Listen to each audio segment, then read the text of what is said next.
This is CBC Here and Now.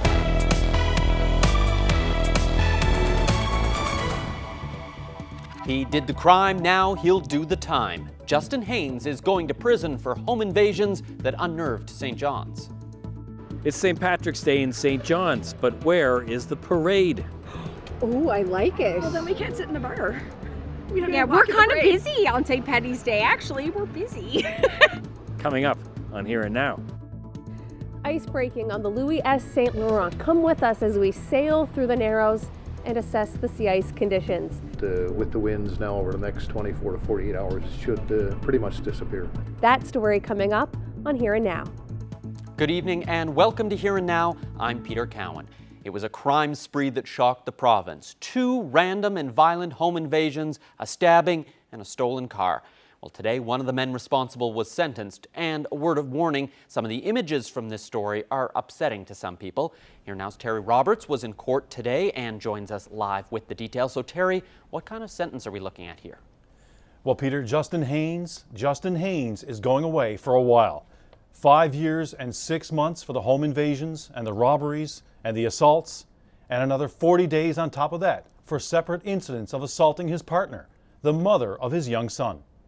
Judge David Orr handed down his sentence just a few hours ago, well short of the 7 to 8 years recommended by the prosecution, more in line with the 4 to 5 year sentence proposed by Haynes' legal aid lawyer. Orr wanted the punishment to be harsh enough to send a message of deterrence. Home invasions can carry a maximum sentence of life in prison. But he showed leniency because Haynes quickly admitted his guilt and is a first-time offender. He cooperated with investigators, has long struggled with a mental health disorder and drug addictions. And Orr says he believes Haynes can live a productive life once he's back in society because of his deep remorse and his supportive family. Orr also says that while Haynes was a full participant in the crimes, he was not the mastermind. Haynes' co-accused is Jonathan Hurley. Hurley has an extensive criminal record, and evidence suggests he hatched the plan to commit the crimes.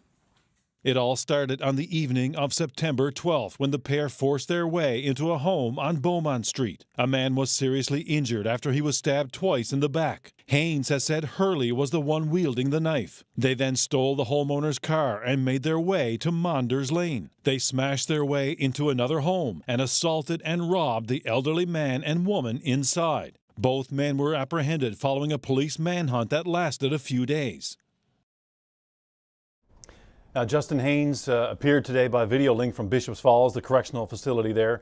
Judge Orr gave him more than 9 months of credit against his jail term because of his pre-sentence custody. As for Jonathan Hurley, well, he's fighting these charges and is scheduled for trial early next year. Reporting live from the newsroom, I'm Terry Roberts for CBC. Well, it's been nearly 6 months since anyone has seen or heard from Tyler Hennessy of Stephenville. Now the RCMP is asking people once again for any tips to help find out what happened to the 30-year-old man. Hennessy was last seen on September 29th in Ship Cove on the Port-au-Port Peninsula. His abandoned car, a gold-colored Chevy Cavalier, was found 3 days later, about 10 minutes away in the Marches Point area. The Major Crimes Unit is still investigating his disappearance. Well, also on the Port-au-Port Peninsula, to Stephenville now and to court. Occupational health and safety charges against a construction company, Pomerleau, have been dropped, while another charge has been dismissed. The incident in question involves the death of a worker at the new College of the North Atlantic campus back in 2019. Here Now's Troy Turner has the details. A charge against a construction company in the death of a Spaniards Bay man has been dismissed. Pomerleau Inc. is a Quebec-based company that was building the College of the North Atlantic headquarters here in Stephenville. It originally faced 4 charges under the Occupational Health and Safety Act, but 3 of those were dropped when the Crown didn't call any evidence. The 4th charge related to the death of 55-year-old Gerard Drover of Spaniards Bay. He was a painter working at the college headquarters when he came in contact with a moving ceiling fan. He died in hospital in St. John's a few days later. Since Mr. Drover was employed by a subcontractor under Pomerleau and was not actually working for the company itself, Judge Carrie Ann Pike said it was not proven beyond a reasonable doubt that he was an employee of Pomerleau as it relates to the act. In her decision, she also said no one, Pomerleau, the subcontractor, safety officers, or even Mr. Drover, saw the ceiling fan as a danger or hazard during the work. Concluding, she said, "What happened to Mr. Drover? Please God, it doesn't happen again." Troy Turner, CBC News, Stephenville.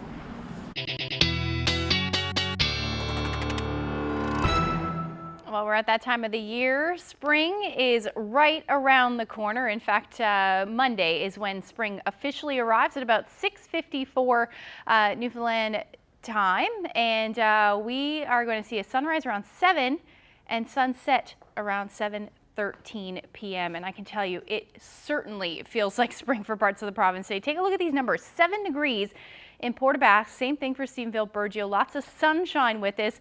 But you know what else is very typical of spring-like weather? The fact that there are temperatures around 0 and 1 in the northeast coast, all along the northeast coast, and the potential for some freezing drizzle as well. The reason for that, area of low pressure offshore that is spinning all of that cloud cover and some flurries. In fact, today, some heavy snow through parts of central at times, periods of heavy snow. But Environment Canada does have a freezing drizzle advisory in place from Bay of Exploits all the way along the northeast coast and the northern Avalon. I'll get into all the details coming up. Thanks, Ashley. Family physicians are getting a bonus, an extra $25,000 to be exact, if they agree to stay and work for another year.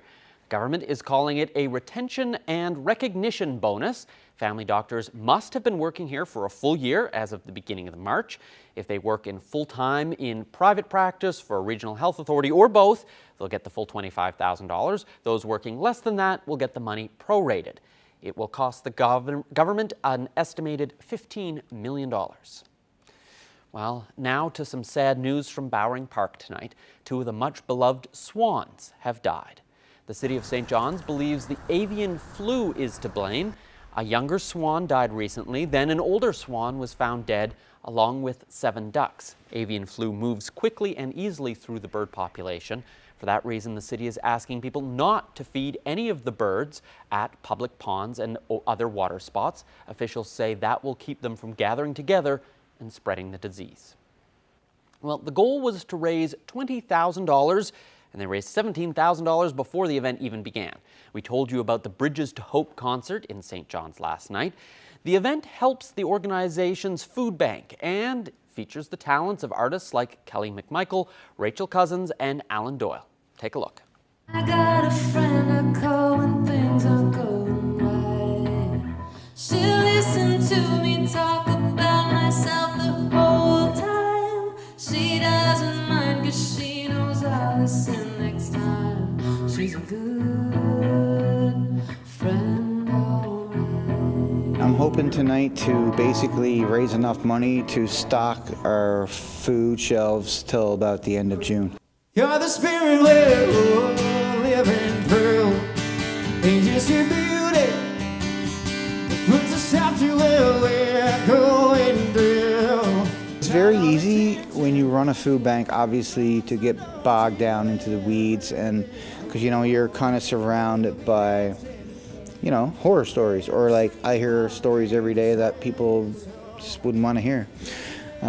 So I personally really needed this, and the food bank needed it, and I think the community needed it, to be honest with you. Anything that you want to donate, canned food, hygiene products, any of those things, it really, really, really makes a difference. And I know you hear all the time that it makes a difference, but when I tell you, seeing it firsthand, if one person brought in just one item of food or an item of a hygiene product, what a difference that would make. So I just wanted to share that with you tonight because that's really important. So.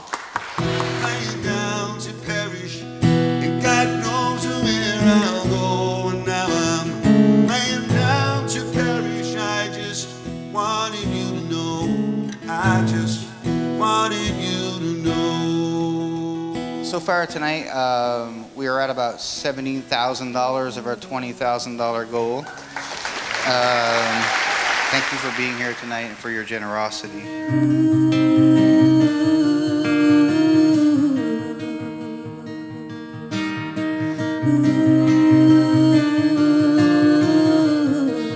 I've got hope to bring.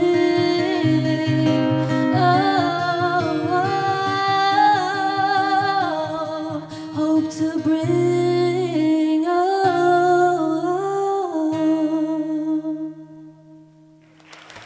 Thank you very much.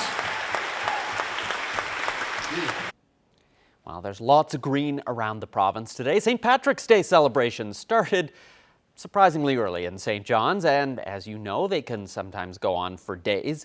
But there's something that happens in other parts of the world on this day that we don't have here locally. Here now's Mark Quinn headed to George Street to ask people about the idea of a St. Patrick's Day parade. It's not even lunch yet. Have you guys had a drink yet? No. Are you telling the truth? No. She's lying to you. People in this province take celebrating St. Patrick's Day very seriously. Just ask them, where is the best place in North America to mark the holiday? St. John's, Newfoundland, George Street, right here. But one thing is missing. New York City has the world's largest and oldest St. Patrick's Day parade. And Montreal's been holding one since 1824. So should St. John's have one too? These people say yes. Because it's a St. Patrick's Day. Yeah. What kind of things do you think should be in the parade? Snake floats. Yeah, certainly. I think people would show up. I don't see why not. I mean, it's good for the tourists. I don't know how the locals would like it, but I mean, it could be pretty fun. Again, back home in the Caribbean, we have a carnival, and it brings in a lot of tourism, and it can boost the economy and generate a lot of jobs for people in multiple ways and help the community a lot. So I think they should have a parade, and everybody will be working and everybody will be happy and paid, man. That's it. But not everyone agrees. Some say it's unnecessary. I absolutely do not think we should have a parade. We parade on George Street for about 12 hours, so I think that's enough. Every day is a parade down on George Street, whether it be Thursday night or, George Street Festival. There's always people down here. And for some, it's a question of priorities. Well, then we can't sit in the bar. Yeah, we're kind of busy on St. Patty's Day. Actually, we're busy. What are you busy? What are you at? We're here. So it sounds like you voted to stay inside on St. Patrick's Day. Well, we're dancing at 7 a.m. Yes. Having a beer at 7 a.m. It's the only place to be. St. John's, Newfoundland. It's the only place to be for St. Patty's Day. Mark Quinn, CBC News, George Street. Well,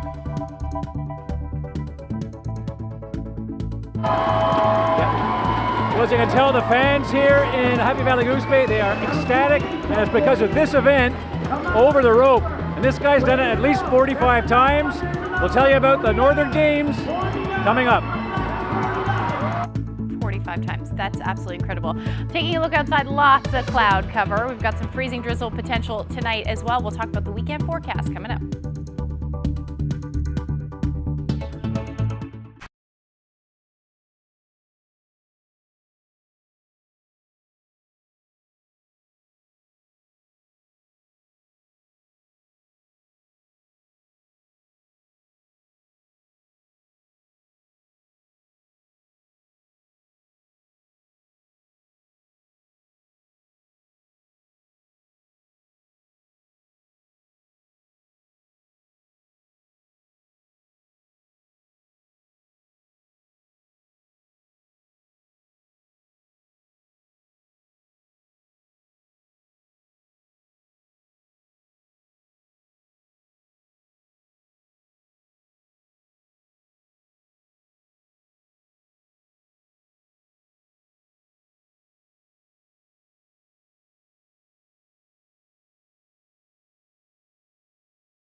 This weather update is brought to you by the Healthcare Foundation Home Lottery. Bonus prize deadline is midnight, Thursday, April 6th. Order tickets now at hcfhomelottery.ca.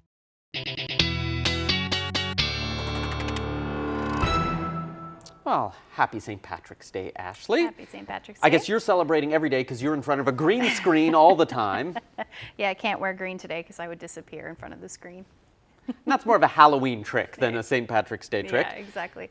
And with the temperatures, you know, we saw there in Mark Quinn's piece talking about a parade. I think the one thing that New York and Montreal have that we don't on March 17th is usually nicer weather. Especially with spring around the corner, 100%. Yeah, so how was it today? Not exactly parade-like. No, especially for those of us along the northeast coast, not exactly the nicest day out there today. Let's take a look at where the temperature sat. 0 degrees was the daytime high in St. John's, but take a look at those temperatures along the south coast, even as you head towards the west coast. Much nicer if you're away from that onshore flow. So about 7 degrees in Burgeo today, Winterland high of +5.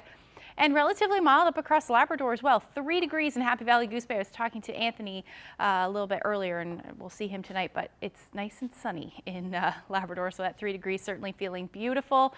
And about +1 in Cartwright this afternoon. So taking a look at what's going on, we can see all of that cloud cover spinning because of that area of low pressure, but we get away from that. Lots of sunshine and lots of snow still across the province, or across the island anyway, as you can see. If I zoom in a little bit, you can see some of those flurries making their way across the Avalon, and this will likely change over to freezing drizzle as we get through the overnight tonight, as our temperatures are going to be hovering around the 0 degree mark or even a little bit below. So currently, that's where we're sitting. Not really too much in the way of movement for the southwest. Still beautiful evening. 6 degrees in Stephenville, and it's still 3 degrees in Happy Valley Goose Bay. So as we head through the night tonight, there's that band of snow I was talking about, but that will eventually end, and we will it'll change over to some freezing drizzle. So that freezing drizzle advisory is in place from the Bay of Exploits all the way through along the northeast coast to the northern Avalon. And the best chance of seeing some flurries tonight will be up across Labrador, particularly central and northern portions of the Big Land, as your temperatures are going to dip tonight into the -15 degree range for Lab West, minus single digits. The story from Happy Valley Goose Bay through to the coast and the southeast. Now, as far as the island is concerned, temperatures really dipping down to about -5 for Corner Brook tonight. You'll be under light winds and generally clear skies, or at least some cloudy periods through the night. Otherwise 0 to about -1. Winds out of the northwest between 20 to 40 kilometers per hour. So when you do wake up tomorrow, your car or some surfaces may be a little bit icy thanks to that freezing drizzle. Now through the day tomorrow, going to stay under that cloud cover for the most part. Can't rule out the chance of flurries or some freezing drizzle again through the day, or even drizzle, because temperatures are going to warm up. Still looking at the potential for some flurries up across Labrador. Same thing towards the coast. And then as we get into the 5 o'clock hour tomorrow, we're going to start to see our next weather maker move in, and we'll see the potential for some flurries along or light snow, I should say, along the southwest. And that's going to work its way north and east as we head through the overnight. Also, the risk of some freezing rain with this one on Sunday. So definitely going to have to keep an eye on the forecast there all along the south coast and eastern Newfoundland. But as the day goes on for Sunday, temperatures really warming up, and that should change over to rain. Northern Peninsula, Labrador, this will be a snow event for you as we head through the day. Now, as far as temperatures are concerned tomorrow, we should be above 0 for the most part. Northwesterly winds around 20 to 40 kilometers per hour, but about 2 to 4 degrees. Again, a few peaks of sun certainly possible, but it will be an unsettled day. Same thing as we head through central, around 0 to about 3 degrees. The warmest will be in that offshore flow. Harbour Breton should see peaks of sun through the day and about 3 degrees, and same thing as you head towards the southwest. But again, you will see that snow move in later on in the day. Winds will generally be light for the west coast, which will be nice, 3 to about 4 degrees as the afternoon rolls through. And then for the northern peninsula, generally the winds out of the northwest, 20 to about 30 kilometers per hour. Temperatures will be hovering around 1 or maybe a little bit above And as far as Cartwright is concerned, -3 and cloudy periods. Now, the best chance of seeing those flurries or light snow again will be from essentially Lab City through to Happy Valley Goose Bay and then towards the northern coast. As your winds are out of the northeast around 20 to 40 kilometers per hour, you could pick up a couple centimeters. That's certainly possible, and that will continue as we head into your Sunday. But overall, your temperatures will be sitting into the minus single digits, a little cooler than it certainly has been for the last couple of days. So that's a look at your forecast for tomorrow. We'll look ahead to Sunday when I get back. Thanks, Ashley. Well, it's day 5 of competition at the Labrador Winter Games, and some would call it a highlight of these events. We're into the phase of the competition known as the Northern Games. These unique sports deeply connected to important Indigenous and trapping traditions for many Labradorians. On the Go host Anthony Germain is in Happy Valley Goose Bay with, oh, I can't believe you're wearing that tie. Look, it's the big land, Peter. I ordered the small one. This is all they had, okay? Give me a break. Happy St. Patrick's Day to you, Peter, and to all Here and Now viewers. So you mentioned the Northern Games. Night 2 is tonight. Last night, the Labrador hurdles and this amazing 1-foot jump, also known as the seal kick. Very difficult events. You know it, Peter, because you used to be here. Well, I'm going to take you there because the action last night, it was incredible to watch. On your mark, set.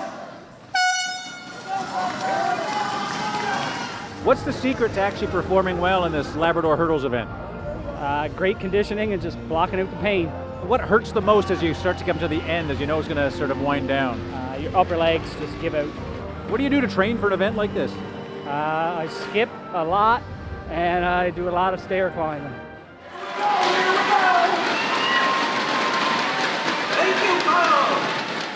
How did you do? I didn't do as well as I thought I was going to do. I was hoping to get 60, pushing 80, and I was on my way to 60. I think I knocked her over around 45, and not my proudest moment, but I'm trying to make up for it in the rest of the events. It was pretty good. You just gotta really pace yourself, and you really gotta put your mind to it and just focus on the hurdles and jumping. You gotta like blur everything else out. You just gotta focus on what you're doing. Jeremy, one more, Jeremy, one more. Come on, Ryan from LaBouche. There you go, there you go. What is the trick to over the rope? A lot of core. You got to use a lot of core and forearms and legs, and it burns a lot. Very painful. I've done it before. You'll have rope burns everywhere that touches that rope. Not fun. Everywhere? Pretty much everywhere. Show me your arms here. Take a look at this. So you see that's... I've never done that before. What happened? My forearm started giving out, so I had to hook my arm because it wouldn't fall. Then it was bad, but you seem to have done many more of them. I mean, those are really difficult. You did more than 40. Yeah. How did you actually get into the zone to keep going and going? It's like a rotisserie watching you. Yeah, just listen to the crowd. You keep the crowd going. Of the 4 events that comprise the northern components of the game, which one do you think is most difficult? The rope. The rope is the most difficult. You had to think about it. They're all difficult, but that one's a beast. I know there's a connection between these sports and Indigenous culture. Can you explain a bit about that? Well, it goes back to like the individual sports test people's endurance, their strength and determination, their will to push themselves beyond what they normally would. And that goes back to the culture of the harshness of living on the land, having to provide for yourself and for your family. And then everybody here is like family, and you cheer for everybody. And if they beat you, and you're proud for them, like you're happy for them. The crowd is just really uplifting, and everyone is just so nice to each other and sportsmanlike, and everyone got each other's back. The Northern Games, they're all close, but I find this is a close knit, and they're just like sisters and brothers. It's amazing. Competitive and friendly, and we'll see more of that with night 2 of these Northern Games. We'll see the seal crawl, but the big event also is the 1-foot high kick or the seal kick. And we're going to introduce you to the woman who actually makes the target that has to be kicked. You've got to kick this with 1 foot and land on that same foot. I think the record is 8 feet. Have a look. tell me about the Northern Games and the seal kick and the role that you played. Well, I was working at the time for Labrador Handicrafts Limited, and I used to do all the cutting out coats and taking orders. And, well, they came in from the committee, I guess, the Labrador Winter Games, looking for something. So she came to me and she asked me if I could probably make up something for the games. They told me it was something up north, they would use something that was something like a seal. So I thought, I'll make up a little seal. That's what I did. That's what they've been using now for years.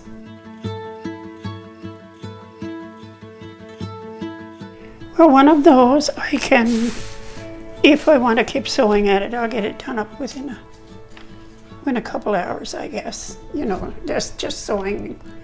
But then you got to stuff it, and I got to make sure it's stuffed with something kind of heavy so that it'll hang good.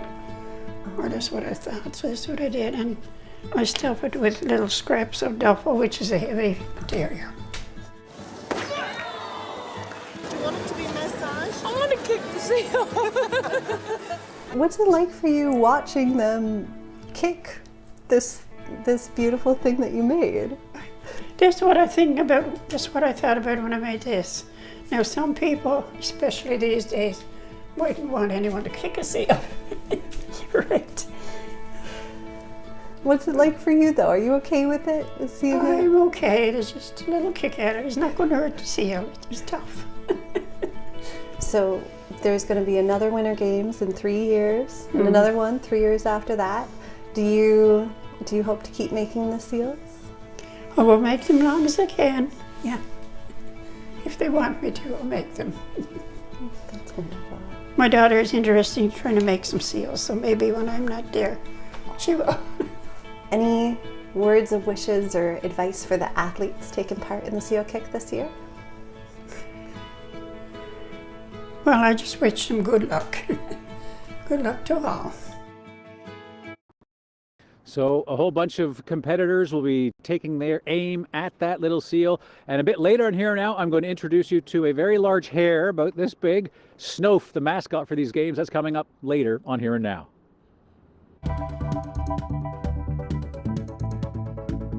Wind instruments cost between $50,000 and say $80,000 each. The batteries are between $2,000 and $3,000 usually, and it starts to all add up. The cost of research. We go back aboard the Coast Guard ship Amundsen one last time to watch the scientists at work, and we'll find out what they like to the public to understand about what they do. That's coming up.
Well, icebreaking is serious and sometimes dangerous business. It's work that keeps the Coast Guard busy this time of year, especially with the St. John's Harbour full of sea ice. Here Now's Heather Gillis was on a special assignment today aboard the Louis Saint Laurent with its captain and crew.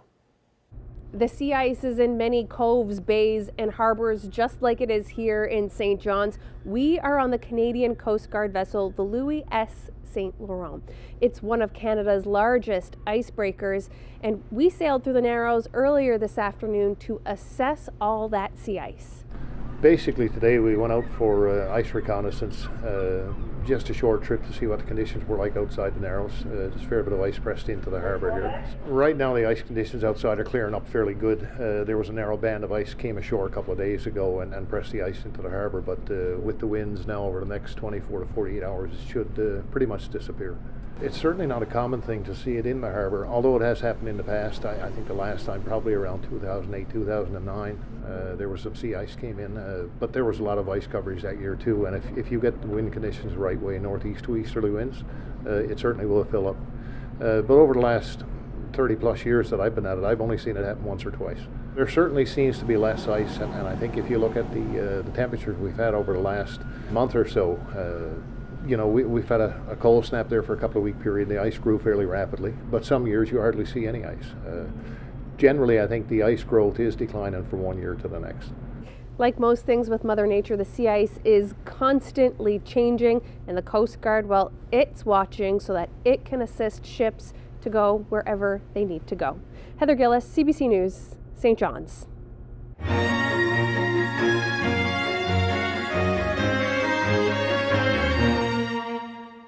Every year, ocean researchers explore the Labrador Sea and other parts of the north on board the Coast Guard ship Amundsen. On its last voyage, the land and sea team was on board to watch the scientists at work.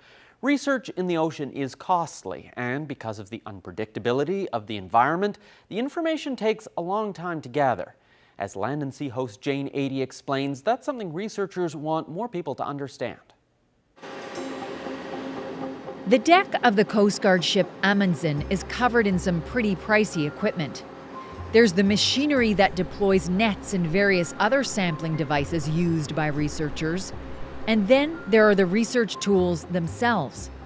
There are devices that collect sediments and tiny plankton that fall in the water column, specialized hydrophones that record sounds from marine mammals like songs from whales. This piece measures the salinity or saltiness of the water and receives signals from tagged fish that might swim by. All these pieces sit vertically on a mooring line out in the ocean for a year collecting data. Sean Meredith is a mooring specialist with Amundsen Science. The cost of those instruments would be about $290,000. But you know, if you're asking an instrument to scan the water column 400 meters above itself all year, every 30 minutes, it's pretty demanding, and not a lot of companies build these devices, so they do have a little bit of the market. But if you want that data, you gotta pay those dollars. So, you know, quickly, when instruments cost between $50,000 and say $80,000 each, the batteries are between $2,000 and $3,000 usually, and it starts to all add up. Yeah. Sean Meredith says good ocean research takes patience and persistence. I don't think the average Canadian understands the amount of work that's needed, the amount of money that's needed, the amount of organization, logistics, just to understand how warm the water is, or to understand how the current, you know, that one little picture that you have of how the current moves. It came from years and years and years of research and data and logistics and people all working together, sometimes in rough conditions. Meredith says he and many of the other researchers on board would love to be on the Amundsen more often than once a year, particularly now as climate change requires immediate attention. But Coast Guard vessels like Amundsen aren't dedicated research vessels. They serve multiple purposes, like icebreaking and search and rescue. Many researchers on board say a dedicated science fleet would accelerate learning. Dave Cote is the chief scientist for this year's mission. He says ocean researchers want more opportunities to get out on the water. For the community in general, access to more vessels. not just specifically Coast Guard vessels, but we're seeing increasingly some private sector vessels are changing over their boats so that they can do science activities in addition to fishing activities. So really we just need opportunities to get on boats and do the work.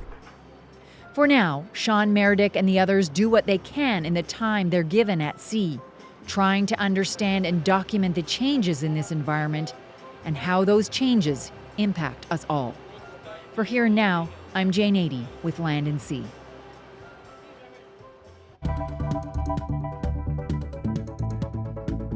Now, it's hard to believe, but that woman right there taking pictures of this mascot, Snowf, she is the mother of this gigantic hare. That story coming up.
Welcome back to Here and Now.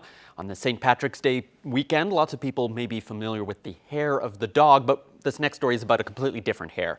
He's big, he's white like a snowflake, and celebrating his 40th birthday this week. Not talking about the Easter Bunny, it's Snowf, like snowflake. And he's the mascot for the Labrador Winter Games. We've got Anthony Germain back in Happy Valley Goose Bay with us tonight. Anthony, you had the pleasure of meeting Snowf. What's he like? Oh yeah.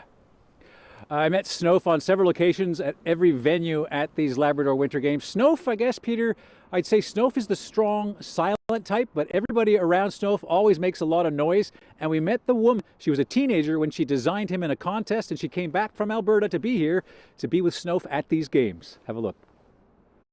Well, this mascot of the Labrador Winter Games has turned 40. The game started 40 years ago in 1983.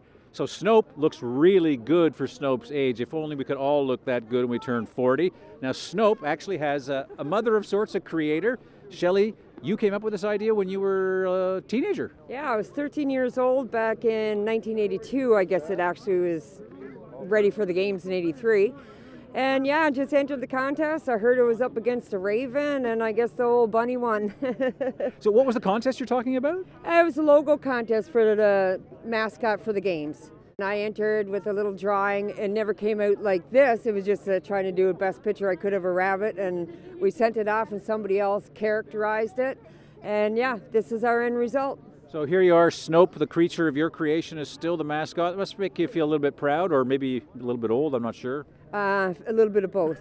Yeah, it's hard to believe that I'm saying 40 years ago I created this. It's just like everything came full circle. I used to start off as a volunteer and did that for the first 6 games maybe. And yeah, so it's nice to be honored and brought back from Alberta to be with my little boy on his 40th birthday. So you came back from Western Canada to be part of the 40th Games? Yes, I did. I'm living in Alberta now. I've been out there since 2006, and yeah.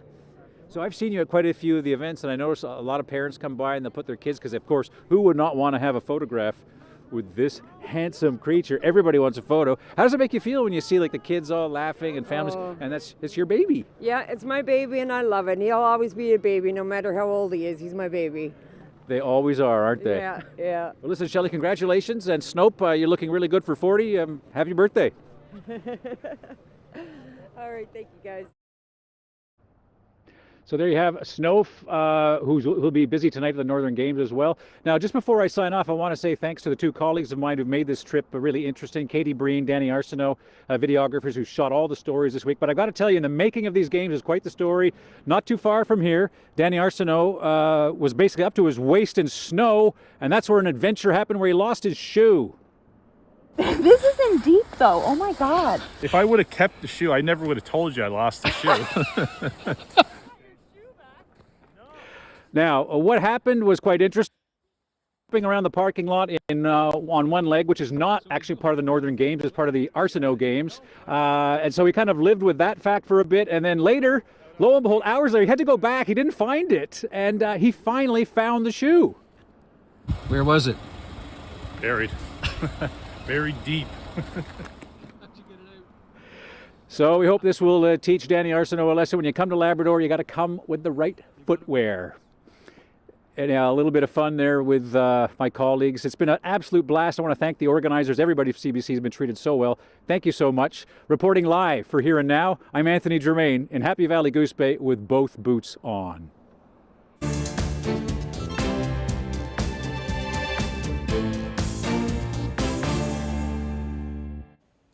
Well, now to national news. 3 people are dead after a stabbing in Montreal. It happened this morning in an apartment building.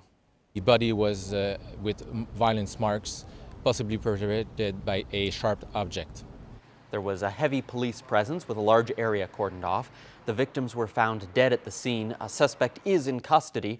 Reports say that the person the 3 who died were all members of the same family. After the sudden retirement of the RCMP's first female leader, Ottawa today named the new interim commissioner. The deputy commissioner will be in charge as the search continues for a permanent replacement. Michelle Duhim had prominent roles in the RCMP over the last 30 years.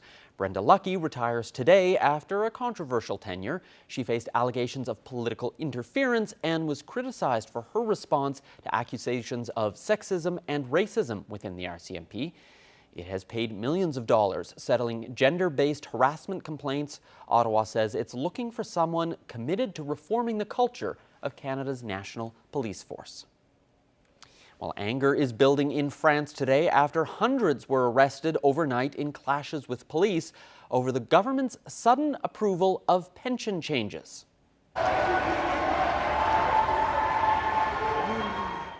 Crowds set off fires on the streets of Paris last night. Police fought back with tear gas. Today, many politicians are calling for protection. The clashes come after the government of Emmanuel Macron yesterday bypassed a parliamentary vote and approved changes to France's public pension. People will now have to wait 2 more years to qualify as the age of eligibility rises from 62 to 64. Opposition parties call the move undemocratic and are threatening a non-confidence vote on Monday. While some people out celebrating St. Paddy's Day will likely need a strong pot of coffee by morning, well, tonight we have some tips on how to make the perfect cup. It comes from a show by our colleagues at CBC Radio's The Signal earlier this week. Take a look. Hi, Steve Bannister from Good Karma Coffee, and I just got 2 tips to help you out tomorrow with your coffee. One is to get a burr grinder instead of a blade grinder, and you're like, okay, what's a burr grinder? Well, that's a grinder that has 2 plates that grind together and give you a more evenly consistent grind in your coffee. The other thing is to think about how you measure your coffee. Forget that measurement on your brewer. Forget about that scoop. Just get a level tablespoon of coffee, ground coffee, and correspond that with 100 mils of water. So 1 scoop, 100 mils, 2 scoop, 200 mils. After that, you should be good to go.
Well, it's a great weekend to celebrate, and happy 50th anniversary to Dawn and Marguerite Hanlon from Gould's.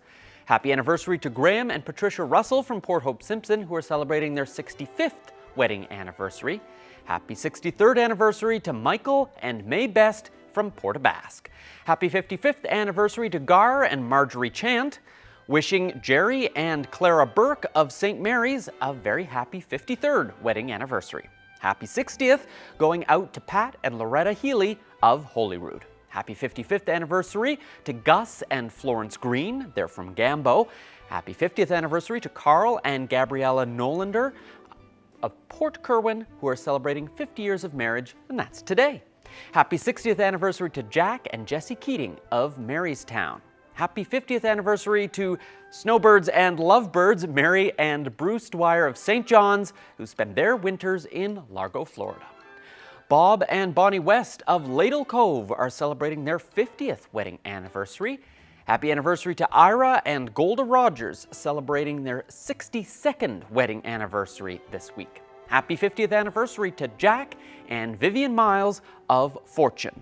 Now to some birthdays. Happy 93rd birthday to Madeline Osmond from Norris Arm. She currently lives in Lewisport. Happy 90th birthday to Sarah Phillips from Aspie Brook, Random Island. 92nd birthday greetings going out to Arch Collins of Hare Bay. That's a good catch there. Happy birthday to Zita Noland of Stephenville Crossing, who will be 90 years old tomorrow. Happy 91st birthday to Robert Thorne of St. John's. Birthday greetings for the amazing Margaret Andrews James, who is 98 from Point Leamington, Newfoundland, and also from Ottawa. Happy 94th birthday to Bram Clark of Lewisport. Happy 90th birthday to Burl Grace, who lives in Paradise. Happy 92nd birthday to Louis Pitcher. Happy birthday to Rose Benoit, who is 93 years old, originally from St. Albans, now lives in Harbour Breton. Happy 90th birthday to Ronald Bennett of St. Paul's. Happy 95th birthday to Hilary Jesso of Stephenville. Birthday greetings going out to Dorothy Walsh, who's 98 years old. Happy 92nd birthday to Agatha Waterman. Happy 90th birthday to Phyllis Goss, who's from Clarenville. Happy birthday to Patrick Breen of St. Mary's, who is 93 years old. Happy birthday to Annie Rose, who is celebrating her 92nd birthday. She lives in Flowers Cove. We're going to end tonight with a big one. It's a triple-digit birthday greeting. Millie Johnson from Little Catalina turns 101. Happy birthday to you.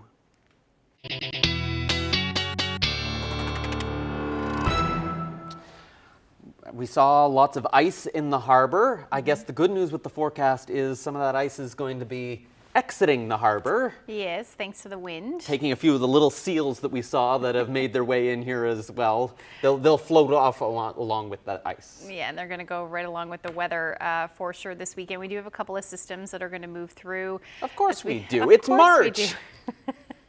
Let's take a look at what's going to happen as we head through the evening hours on Saturday. This weather maker is currently over Ontario, but it's going to head in through the evening hours. We'll see that snow start. And then change over potentially to some freezing rain. So you got to watch that potential along the south coast of the island as well as eastern Newfoundland as we head into the early morning hours on Sunday. Now, this is going to bring some milder air with it, so it should change over to rain as we head into the afternoon hours, but it does look like places like the Northern Peninsula and up across Labrador should stay at least through Sunday in snow, and then things will clear out right behind that. So temperatures, take a look, 3 to 6 degrees across the island. Northern Peninsula, cooler than that, hovering around the 0 degree mark, which is why you're going to stay in snow. And then temperatures across Labrador will be into the minus single digits for the most part, but Nain, you'll hover around minus 11. Now we could pick up some significant snowfall, which we haven't really seen up across Labrador as we head into Sunday and then continuing into Monday as well as this system sticks around. Now there is a little bit of potential to see some warmer air or milder air move towards the coast. coast, we may see some freezing rain with this or change over to rain. Going to keep an eye on that forecast as well. But this is when we'll start to see that accumulation, especially towards the coast and in the higher elevations. And then along the west coast of the island in the higher elevations, as we head into Monday evening, there's a potential for some snow as well. So temperatures will be below zero as we head through the day, about -1 to -2 across the island and up across Labrador. Minus single digits will stick around. -8 will be the cold spot, and that will be in Nain. Now, as far as the long-range forecast is concerned, by the time we get into next week, looking like we'll see the potential for some flurries on Tuesday, but then quieting down as we head into Wednesday. Temperatures should be up above zero, hovering around zero or above, a little bit above for St. John's and eastern Newfoundland. And then for central Newfoundland, you're looking at some sunshine too by the time we get into Tuesday. Wednesday, maybe a few flurries, and that's when we'll see that temperature bump up. And for western Newfoundland, you should stay below zero with a few peaks of sun both Tuesday and Wednesday. Now for eastern Labrador, we're looking at that snow pretty much right through Tuesday. Wednesday, a few peaks of sun certainly possible. Minus single digits as a daytime high, so temperatures are cooling down. And then for western Labrador, some sun possible, peaks anyway, Tuesday and Wednesday. And your temperatures will be dipping into the -20s by the time we get into Wednesday night. Our photo of the day is a stunning one. This is Serpentine Lake Valley. Rob shared this great shot with us, and if you have any weather photos, send them to Facebook, Twitter, or email them to nlphotos@cbc.ca. Anytime you can get lots of nice white snow and a blue sky, it's a great combo. Yeah, there's nothing better than that. That is for sure. So I'm going to be off next week, taking a little bit of time off. So you will. Was it something I said? No. So you will have Heather here for next week. It's a bad sign in the forecast when you're like, you know what? I'm out of here. See ya. Well, and that's it for us for this week. Thanks so much for watching, everyone. Have a great weekend.